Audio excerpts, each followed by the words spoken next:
Blue Beetle was directed by Angel Manuel Soto and is about Jaime Reyes. He is a recent college graduate and he can't really hold down a job. So one day, when this random woman hands him this thing known as the Scarab, he winds up being attached to it in some way, turns into this superhero that was later known as the Blue Beetle, and now he must take on this woman who wants the Scarab for herself for her own nefarious purposes. So this is a movie that, I'm going to be honest, I was not looking forward to. I had no idea who Blue Beetle was. I heard that this was like an HBO Max movie, but then they were like, no, this movie's so good that it should be put in theaters instead of just put on streaming all right away. The trailers themselves looked all right, but it just wasn't a whole lot there to really excite me or anything. So eventually I saw it, and the movie itself is fine. It's an entertaining watch, but I don't know if I could watch it again. I think there's a lot of things that do work in this movie, but there's a lot of things about this movie that I just did not care for. So, what works in this movie? The main actor in the movie, I thought he did a really good job. Zolo Mariduena. If I mispronounce that, I apologize. I thought he was really good in this movie too. He was pretty funny. He was pretty charismatic. I liked him as the Blue Beetle. I liked him a lot in this movie. Among the other actors in this movie, the henchmen in this movie are surprisingly more interesting than the actual villain in this movie. But I'll talk about the villain later. Harvey Guillen, who is he's Guillermo on What We Do in the Shadows, and he was in Puss in Boots: The Last Wish. He was really good as one of the reluctant henchmen in this movie. I really liked his character. The other henchman's kind of interesting too, because like we kind of see a little bit into their side as well. As like, okay, that's kind of cool, I guess, but like they're kind of, it's weird. The henchmen again are a lot more interesting than the main villain. I think that's kind of an issue that I have in the movie, but let's talk about that later. The main family, like, Jaime's family is really well done. I think the family aspect of this movie is pretty good. Like, when you just see them interact with each other, it's like, you do believe them as, like, an actual family. And I do think they do a really good job. Like, it felt like they've known each other for years and such, and I do really like that aspect for this.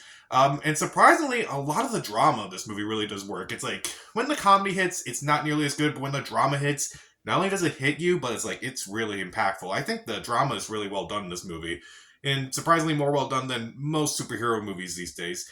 And I kind of don't mind the fact that there are a lot of different genres that are kind of being worked on with this movie. Like, okay, there's some drama in this, and there's kind of a horror aspect to it. There's a moment in this movie where it's like actually really terrifying, and when the scarab actually just transforms with Jaime, it's actually kind of terrifying, and it's like it actually does kind of work. And it's like, okay, I didn't expect this movie to go in this direction whatsoever, but I'm glad it did. So, what don't I like about this movie? Susan Sarandon is the main villain. I just don't buy her as this villain, honestly. I kind of felt like she was just a very generic villain. She didn't really do too much in this movie other than just be evil for the sake of being evil. Sometimes she was racist. Okay. It's just, I just felt like her character was so plainly written that honestly anyone could have played that character and it wouldn't have made much of a difference. Meanwhile, the comedy in this movie kind of falls flat, if I'm being honest. Now, I mentioned the drama the drama is very effective in this movie. The comedy, not so much. There's only like a handful of jokes that are really funny, including one where he's about to kiss his love interest and then George Lopez walks in.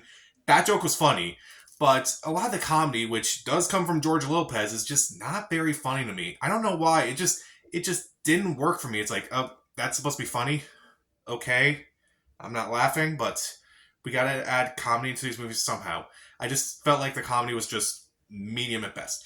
Also, I kind of didn't really like a whole lot of the action. A lot of it is very CGI heavy, and it's just, I guess I can't really complain about a movie like this being CGI heavy, but like it's just kind of noticeable. The action itself is just mild at best. Like there's not a whole lot to it other than just some moves, just some poses and such, and like people get hurt occasionally.